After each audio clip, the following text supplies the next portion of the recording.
think like that, you're not going to make anything. You know, an awful lot of this kind of financial talk is, you know, really for like just a seasoned producer, really. In the room, 52 Jokers Wild. Welcome, everybody. It's another Friday again for In the Room with Garvin and George. And this week, our special guest is Mo O'Connell, who is an actress, writer, director, and producer. And her company is called Three Hot Whiskies, which sounds pretty good. I could do one of those at this point as well, I think, with all the things that are going on. So welcome to the show, Mo. Thank you. Now, we've had a little glimpse of some of your shorts and the feature film that you put together, and we're always very interested about how people go about putting together their films and their packaging, and we're at that kind of stage where we're starting to think more kind of the business side of things a little bit to see how people get their films and how they get them to target audiences and things. So, but we'd love to know, how do you get your movies started? What's the process that you go through? All right, well, I was just thinking, like, you're talking to the wrong person. If you're looking for business kind of acumen, like I said, that's not me. I mean... Oh, what you said, you're the writer, the producer, the director, the star. You know, the weird thing is, the one step that's extra is you are the whole business, your operations, your marketing, you're the content. There's some friend or someone other member of that company of yours that has to be sales and marketing and distribution, or investment and finance raising and funding. So if that's not you, have you got access to that? Well, so basically, like, Three Hot Whiskies was like, it wasn't a limited company for a very long time. It's only this year become limited. But so for years I made indie shorts and I made Spa Weekends, indie feature film, and I would put Three Hot Whiskies at the end of it. But it wasn't a limited company or anything like that. So it was all just me. There was no one else. But I was running the whole show. So you were an alcoholic at Three Hot Whiskies to start. Then you sort of went out and did the job, yeah? Yeah, basically, yeah. And, you know, being an alcoholic helps, you know, at least you're fearless. You have to be. You have to be in this game, yeah. Well, I know that we've made I've made a couple of feature films now. One was Filler's Walk, and one that I'm working on is Monty's Quest. And I've worked as an editor throughout my career, but I've always done the writing, and I probably did the same as you. I had some income coming in from my work, but the creative side of me wanted to get out there and do something, so I produced my own films. And assuming that's really what you've done, you've maybe worked as an actress or something, and it's your love of filmmaking that has inspired you to do that other side. Is that something similar, or is your story different to that? Yeah, I suppose it's kind of similar. I started off making films when I was a kid in Wicklow. I grew up in Wicklow, so I made films with a giant VHS camera. And then I had to act in them because I didn't have enough actors and stuff. And then I did like speech and drama, and I loved all of that. And I really liked acting as well. And so then what did I do? I did lots of, I did a film production in Ballyfermot. And as I did that, I did profit share and Amdram and learned how to become a theatre actor just by doing it. And then after that, once I graduated with a film diploma, I became a professional actor because I got an agent. And then I did loads of plays around Ireland, like Wuthering Heights and The Importance of Being Earnest and that type of thing. And I made money from that. And then I made shorts, made films then from that.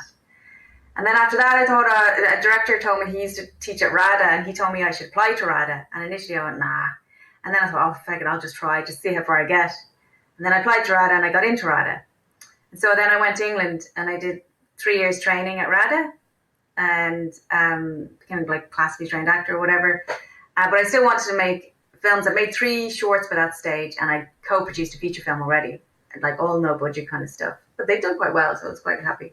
So then I came back, and it was coming up to 2016, and I wanted to do something for the centenary because my family would be kind of quite Republican, like Irish Republican and stuff. So my granny was in Coming on and everything. So I researched the Irish Proclamation, and I made a 1916 short called Proclaim. So that kind of kicked off my filmmaking then back in Ireland. Yeah. And then after that, I didn't get too much acting work, to be honest with you, in Ireland. I didn't get auditioned for anything. Because only Americans get Irish parts. You're going, it works the opposite way. It's that paddy-go-wackery sort of... You don't have Irish actors playing Irish actors in movies. You have Americans playing Irish actors in movies. Well, that's my perspective. The Americans don't believe the accents, isn't it? So can you do all the American accents going the opposite way? Yeah. Yeah, I do. Yeah, I love doing accents. Love doing accents. Well, that's good. But yeah, but then I just like work in coffee shops and things like that. Tons of them. Well, so actually, I think that's where Jennifer Aniston was as well, Mo and Friends. That's where acting. That's where actors get picked up.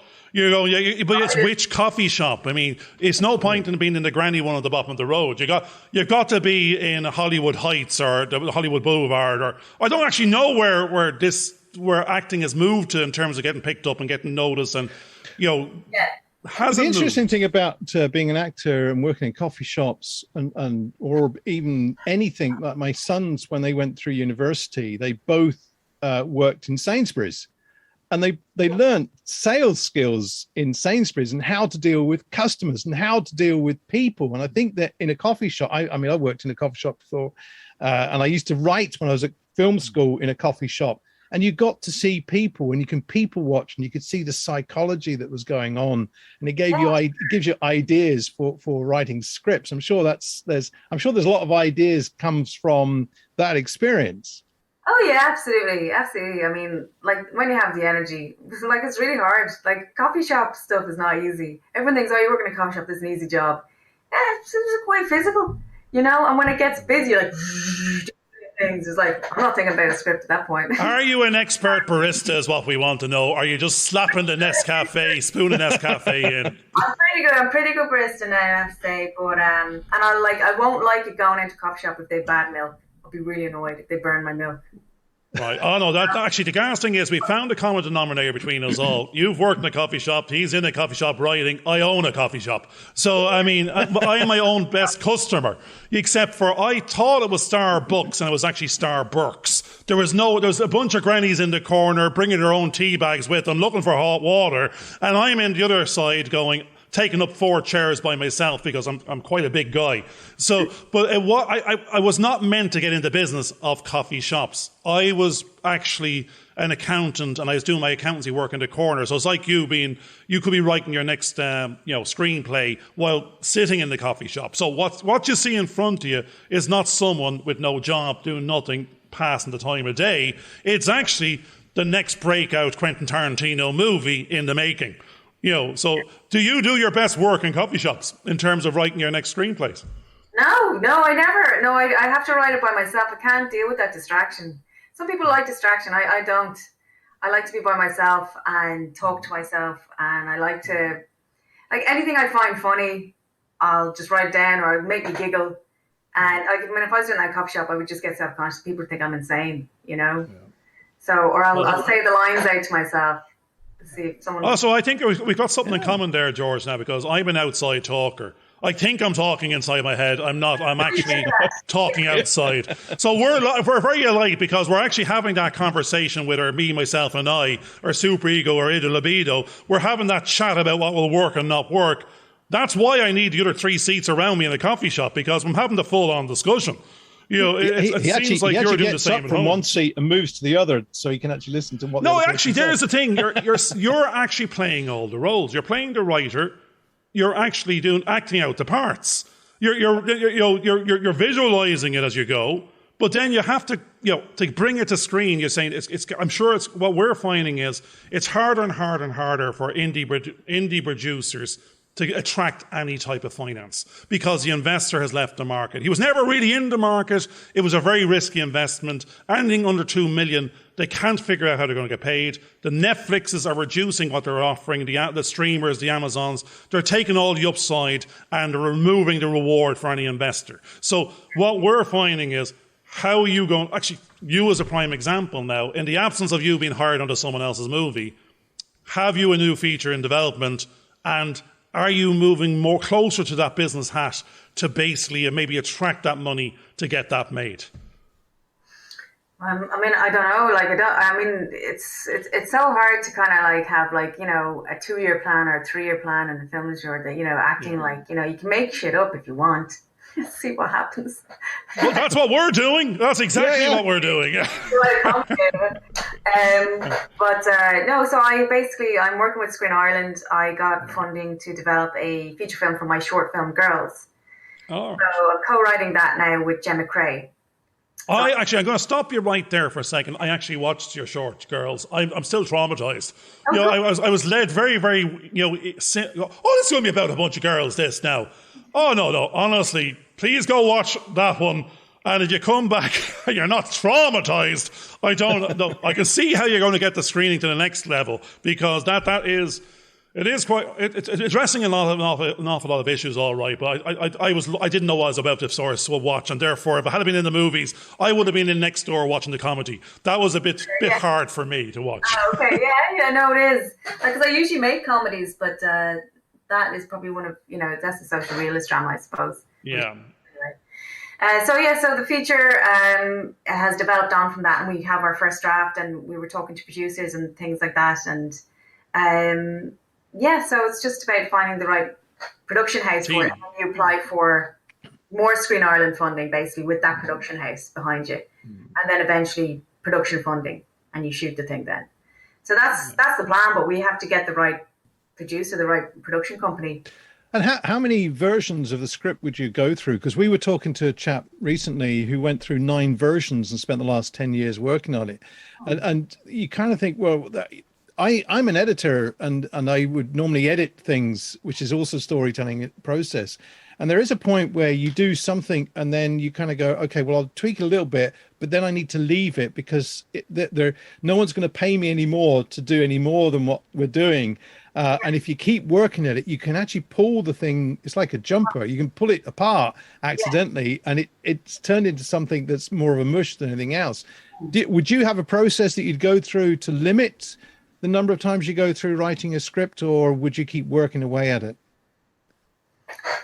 No, I mean, it's kind of intuitive with me. So I'm not, it's this thing, I'm really bad at telling people what to do, because I kind of just follow my own intuition on stuff. And if I'm happy with something, I'll shoot it. Hold on a second. You said you're a director, and you're very bad at telling people what to do now. That's I am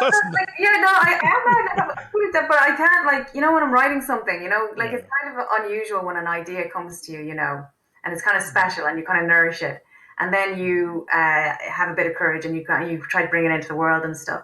But you be very careful about who you show it to and stuff. Say for instance, with Proclaim, that came out, that was the first draft, basically. And I had done loads of research, and so a lot of the things that Connell says and all the printers say, they did say those things. Like, I researched it that much, and that's what they said. And they said that is what Connell said. So I made sure that I got a lot of, old Dublin speak right. But when I showed it to some DOPs who didn't end up getting the job, they would tell me, people don't talk like that. You have to take that out. And I was like, okay. And didn't take it. Yeah. But I didn't work with them, I just thought they're not the right person for this, because this is, I don't know, I had a strong feeling about it. And how do you verify that? How do I, Now, the great thing about that, Mo, is you were because it was a low budget, or you were in control, you could choose to, they're not right for me, I'm in control of all the moving parts. Yeah. Whereas if you would actually bring your script, let's say you've got this new script, and it's now going to be, you're looking for the co-production house. You as artists nearly have to start letting go, because the money men might go, we've got to change the language because the audience that we want to get won't understand it. So it becomes the play off of the artist and creativity against the finance and the business aspect of it. Are you precious, or are you able to let go?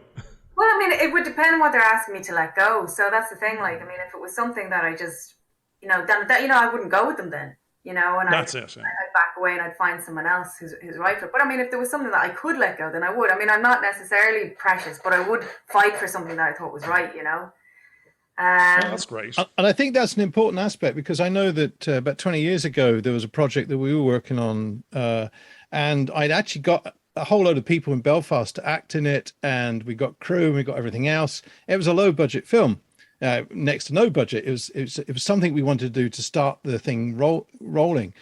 But I'd met a producer, and every time I went to talk to her, the budget was going up, and by the time I went to other meetings, I suddenly wasn't as involved, and then the team wasn't involved, and everybody else. Sorry, director. I was supposed to be the director, and in the end, what happened? Well, they were putting somebody else in to be the director, and I said, right, okay. Yeah. I own the rights to this script. I'm now pulling it completely out of your hands, because Absolutely, and that's no. I didn't eventually make that film because the writer, I gave him the rights back to do the film, and he got another group to do it somewhere in America. Yeah. But we'd built up this collection, and it was really frustrating because we'd made lots of shorts. We were going to try and see if we could make a feature film, and what happened was this person had come in and unraveled the whole thing. It's like that. It's the jumper scenario again. They'd pulled the cord and it all fell to pieces because the way that they were then applying themselves. But we could have actually made that film and demonstrated our worth. But as it was going, it would have been, none of us would have been involved in that project. And you have to be so careful. And I do think we've heard a lot of people that said that they don't know how to say no. But I think there are times where you just say, no, I'm not having that. I'm not going in that direction. Yeah. I mean, it's really hard. It's a pull and tug all the time, like going forward or going back, saying yes, saying no. And it's really, I mean, that's why life is hard, because you don't know what is are you right or are they right? It's really hard to know sometimes, but really follow your joy, I would say. It's your project and you're allowed to make mistakes as well, even if they are right, it doesn't matter. Like it's still yours. And if you want to go off and make the film and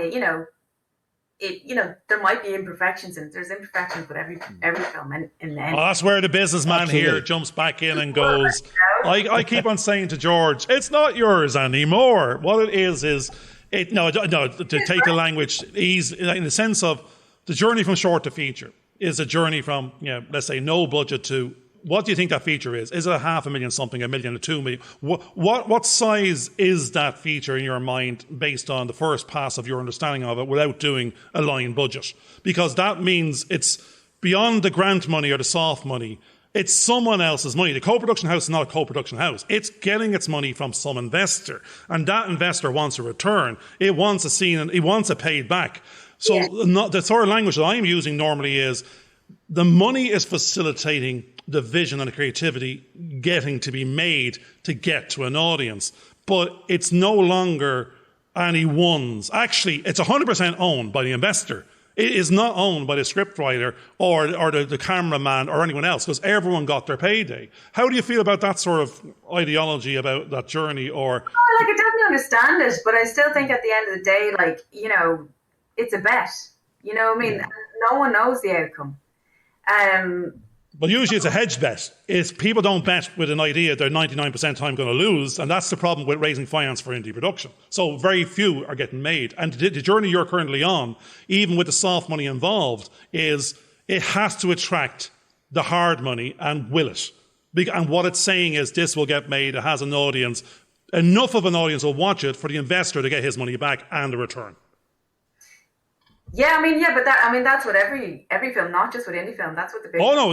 But indie film is harder because it doesn't have the audience. It doesn't have a pre-sale with Netflix or the streamers. The big films in Ireland currently are just here for the production tax credit. They're not here to create to finance low budget production movies that may or may not have an audience.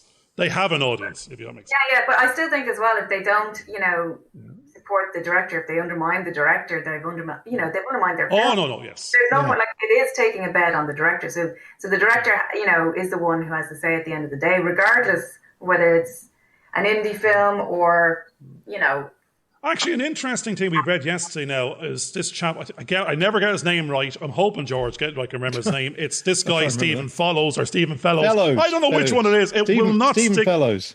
It won't stick in my head. Stephen Fellows, and he wrote an article based on the research about first-time directors versus second and third-time directors. And the article actually proved through the statistics that the bet was equal based on if you were a proven director, it didn't mean the film was going to be successful. It was actually, you had as much chance of a first-time director the film being successful as well. So that was actually, like a fallacy. You didn't have to worry about, it actually meant you had a better chance, maybe in my books, give the first timer the chance, the opportunity, and they might bring something new to the game.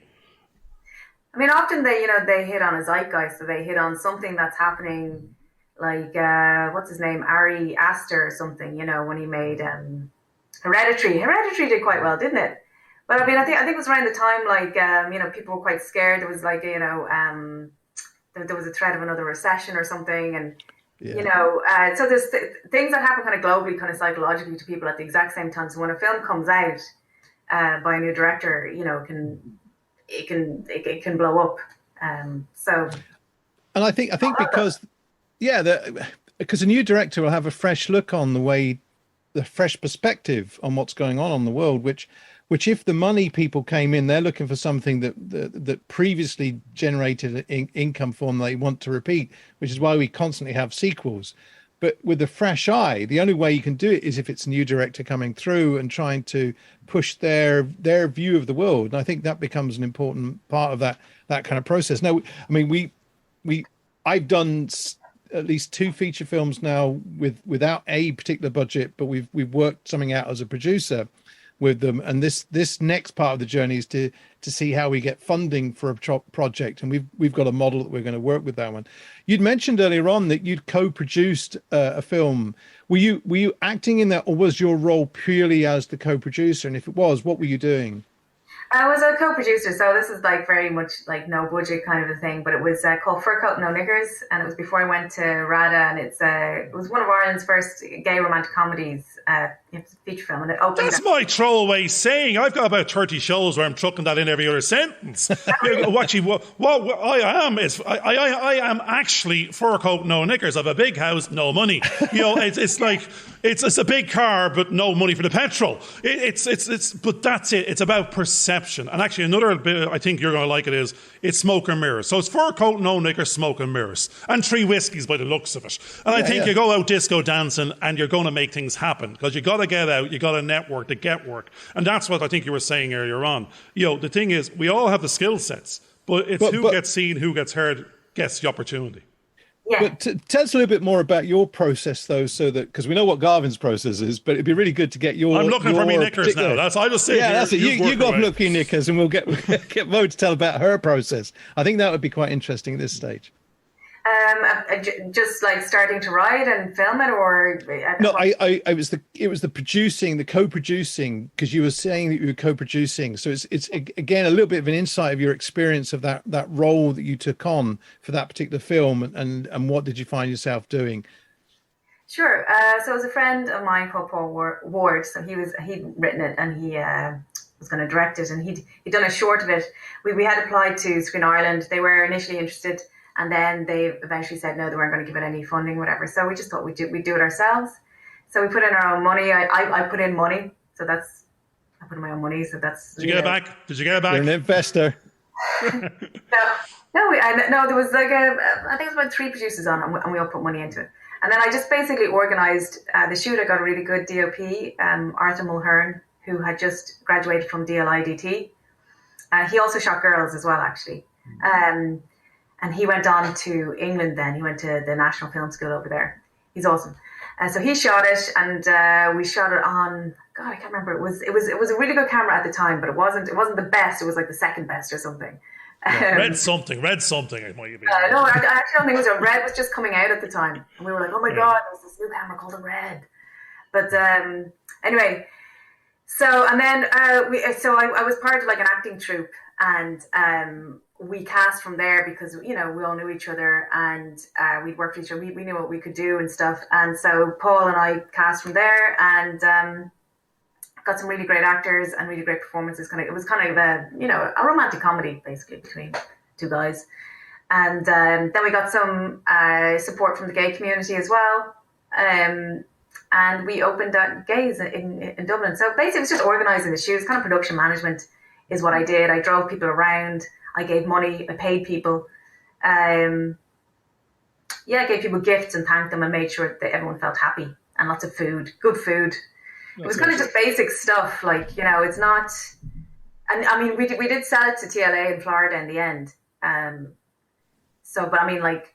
No, that's great, because I'm here in business again. You you said, you were doing it without the official. You were an investor, even though it wasn't in shares in the name of the company. Everyone had an investment in it. You sold it in the end to a distributor or to a consumer, whatever. So you sold it. So you made it. You raised funds. You made it, you done the locations, got the actors, you crewed it, done the whole project management end to end. This is an entire business, and then you went off and sold. And you had a target audience. And you got sponsorship in the middle. So that's business 101 end to end. You're wearing about 15 other hats you didn't mention on top of producing, directing, acting, and all the rest of it. So I'm very, very impressed. But the thing is, if it was formalized, then you would have saw there was an awful lot of compliance and contracts and suing capability and insurance risk. That was my accountant going, God Almighty, if you hadn't known all of that, you would have done nothing. I had my release forms and all, like all of that type of stuff. And did you make? The interesting thing there was you said you sold it. Did you actually break even? Did you make a little? Did you lose a little? No, we didn't break even. Not at all. Not in the slightest. So you want to attract my investment into your next one, do you?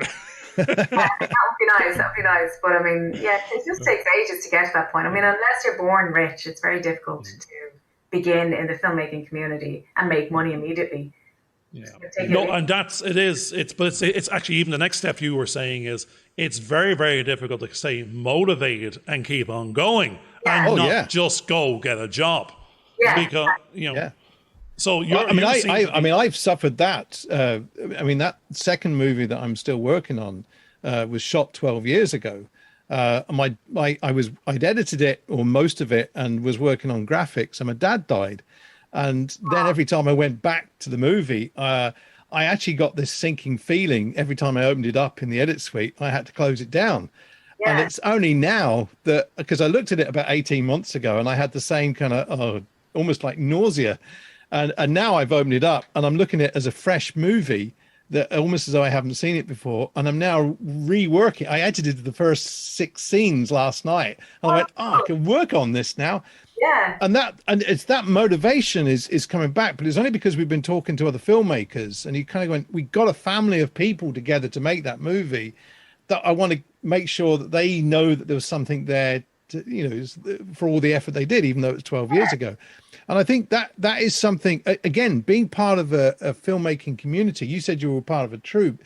I think that's where you need that support. And I know with Garvin, I'm now working with him all the time, and that's helping motivate. But if you're on your own, you can get into a kind of sense of despair, because it is such a hard job trying to get those films put together. Hard.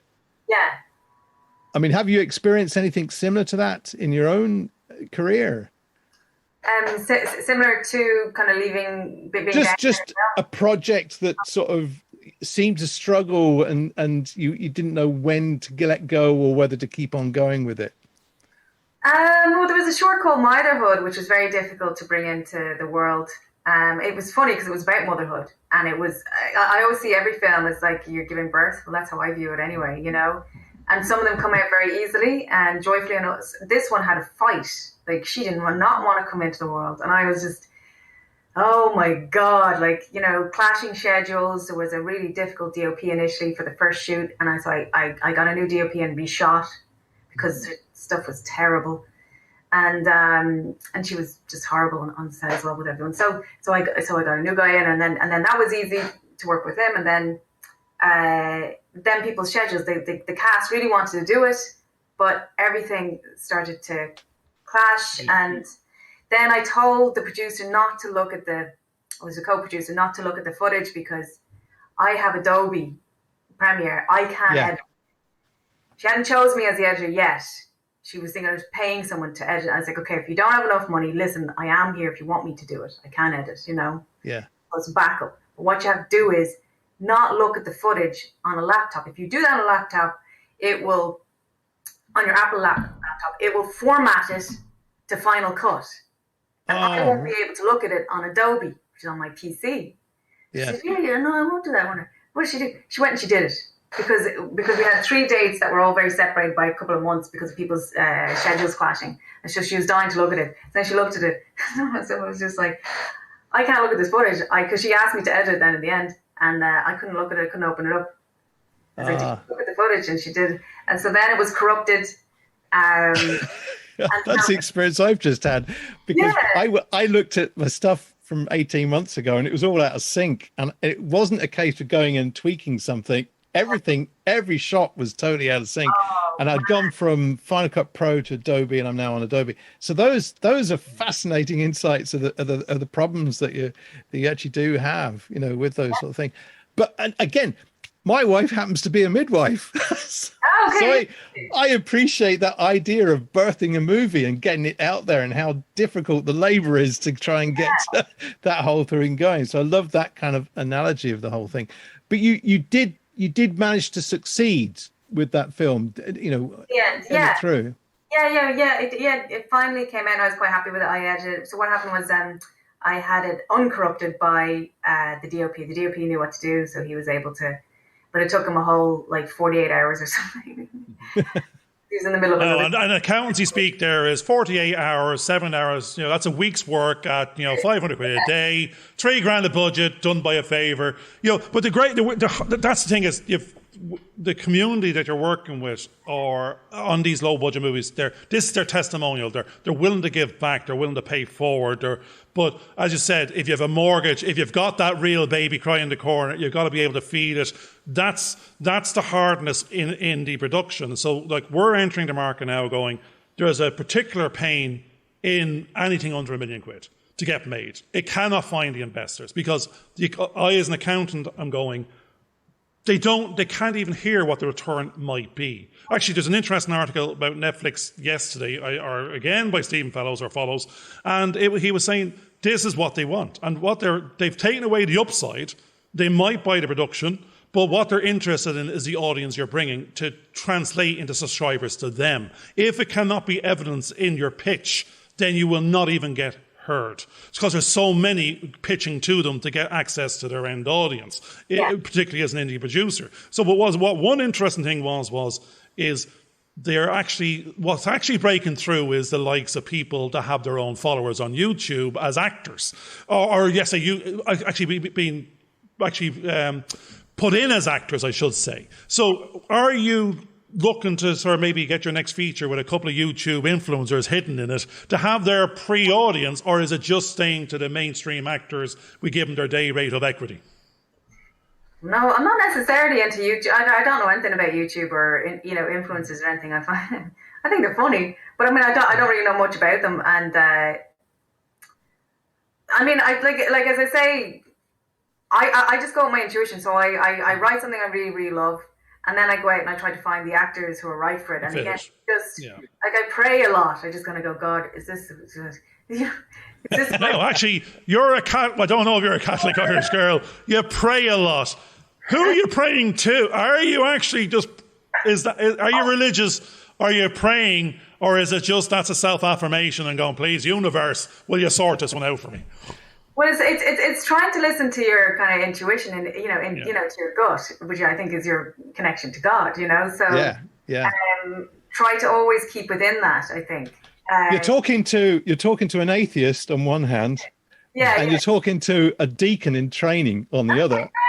I resent that now. I'm an agnostic atheist. I'm going to hedge my bets. I've got the 2 coins for my eyes for the last day to bribe the ferryman, and I'm going to be forgiven if I can just stay awake long enough and ask for forgiveness.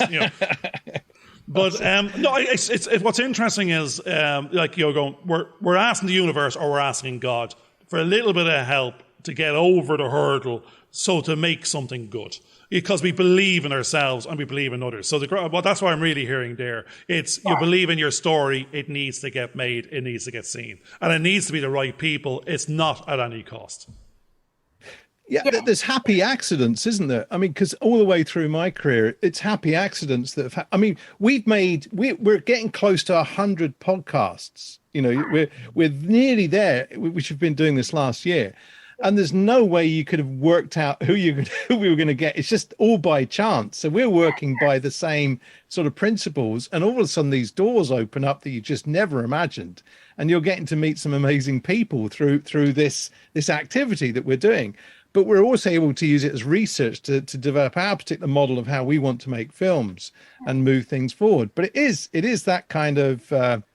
in Garvin's case, whatever the universe is going to open to us, and in my case, it's allowing God to come in and the Holy Spirit to take over the process and move you forward. And one of the things I'm finding is fascinating, because I kind of worried at one point, was there a conflict between the spiritual side of what I was doing and the filmmaking?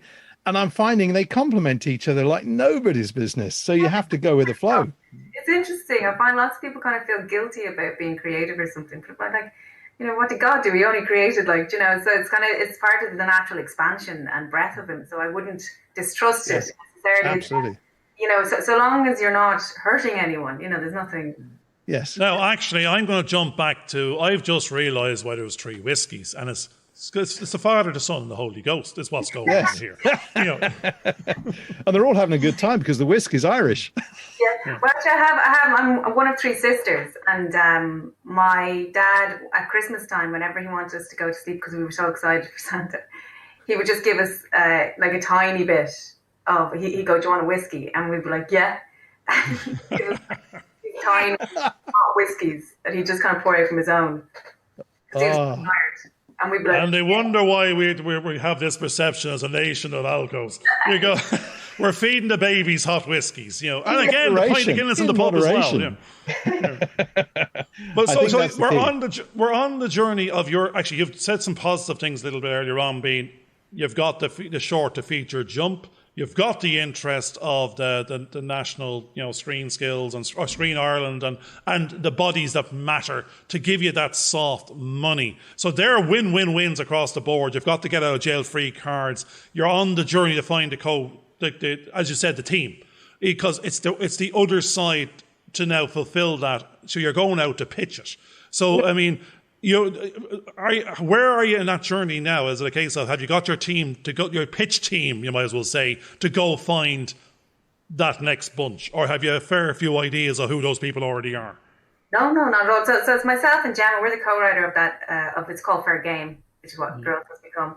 So basically, it's just finding the right producer and the right production house, and then they'll know all of this stuff that you're kind of talking about, the business side, and they can bother about all of that, and all I bother about is the integrity of the piece, and of executing it as well as I possibly can. So actually, there's a question. I'm going, what are you bringing them? What is it that you're pitching to them? That's what I want to know, because this is the bit I don't understand as being a newbie to the industry. You're going, you have a script, it's been accepted it's understood by a part of the industry that they're willing to support some soft money. So what opportunity are you bringing to this other bunch of people that are going to solve all the business problems and customers and money and investors? I suppose, an exciting new talent who's earned her stripes, and who's ready to, make a bold statement and make a beautiful piece of art. All right, what roles are you now? There's an interesting thing. Are you just bringing the script? Are you saying I'm attached as co-producer, writer, director in any way or form? No, I'm attached as co-writer and as director. Right, that's it. So you've got those conditions going in. You need to find co-production partners that are willing to let you be producer, be director. Well, yeah. So 3 Hot Whiskies wouldn't necessarily be attached to it as a production house behind it, because we've only opened this year properly. So, I mean, I don't have to attach as a producer. So I'm just a director and co-writer. So I'm just a creative on it. So I don't. I mean, I would learn from them then as we, go along about the business side of stuff and that type of thing. But gotcha. What I am bringing... Well, I suppose I'm saying I'm going to be terrible and say what you're saying is I want 2 wages from this gig in terms of the investor's money. I wasn't even thinking of money. I don't even get paid for it. Oh, you're working for free? Good. That's grand. That's fine. I did a Screen Ireland short there recently, and I didn't, make any money from it. You put all your money into the film, put everything into it. That's it. So you're going in as investor as well. As that's the thing. You can see yourself being a co-investor in that production. I'd give my salary to it. I would. Yes, because that's something they love to hear. The weird thing is because the investor likes to hear that, because otherwise he sees it's not you get paid your salary, but you can put it back in as an investment. It's the taxman wants his cut. He won't let you invest his money, but because it's a real production. Actually, the next question I'd be asking is it a Section 481 production by the sounds of it? It's a drama. It's a thriller drama type. Age drama, yeah. But you think it's of a size beyond £250,000, therefore probably a Section 481 tax credit type production. Yeah. So, would you? I mean, we're talking about scripts and that, and one of the things that Gavin and I are starting to do, because each of the films that I've worked on, I went through and worked out what the budget was of that script, and we modified the script based on what we thought we could achieve with the resources that we had available to us, and anything that was too outlandish got cut out. I mean, have you got an idea of your film budget based on the experiences of working on the other projects that you've got? Would you be able to estimate what you think that film would cost? Fair game. I think. Well, I think we could shoot fair game for 1 million. I mean, we could shoot for less, but it's just when you're paying people. So I've just done a couple of funded shorts recently, and when you're paying people, it actually is even worse than an indie film. You know, because it just, you know, you can't pay people the right amount anyways. And because you're paying them, they'll only stick around for a certain amount of days. It's not like you can spread your shoot out over like maybe a month or two and take it easy. You know, you can't do that. So, I mean, it just makes it everything quite difficult. So 1 million is still strong. It's a big ask for 800,000 from investors. Yeah. You know, which that's what we're finding. It's the statistics, even against Stephen Fellowes' statistics, says under 2 million, you might have directors which are first-time directors, but investors are not really investing in it because they don't understand how they're going to get their money back. 1 million to get back at the box office is at 7 cent or 10 cent a view is 50 million customers, you know, based on Netflix statistics or the figures that we can figure out. So what's really going on there is does this have a 10 to 50 million audience out there that will watch it so the investor could get his million back?